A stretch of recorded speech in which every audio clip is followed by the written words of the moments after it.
Հունվարի 1-ից Վրաստան մուտք գործելու համար պարտադիր կլինի բժշկական ապահովագրության առկայությունը։ Առանց ապահովագրության մուտքը ենթադրում է 300 լարի տուգանք, որը մոտավորապես 42,000 դրամ է։ Ավելին, ապահովագրություն չունեցող օտարերկրացիներին կարող են մերժել եւ թույլ չտալ հատել սահմանը։ Ապահովագրությունը պետք է տրամադրվի Վրաստանում գտնվելու ամբողջ ընթացքի համար։ Սահմանապահներն իրավունք ունեն ապահովագրությունը հաստատող փաստաթուղթը պահանջել ինչպես օդանավակայաններում, այդպես էլ ցամաքային սահմանային անցակետերում։ Զբոսաշրջության զարգացման նախագծեր կազմակերպության տնօրեն Յաշա Սոլոմոնյանն ասում է, ապահովագրման համար սահմանված վճարը բավականին մատչելի է, ավելի մատչելի, քան սահմանված տուգանքը։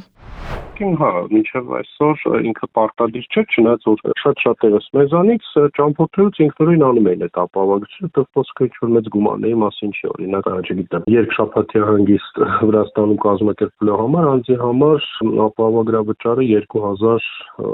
մի քանի 100 դրամի մասին է խոսքը, հա, կամ այնտեղ չգիտեմ, կախված որ փաթեթն են ընտրում ապահովագրության համար կարող է, չգիտեմ, 4-5,000 դրամ հասնի մեկ անձի համար, ինչը կարծում եմ շատ մեծ այսպես էական գումարի մասին չի խոսքը։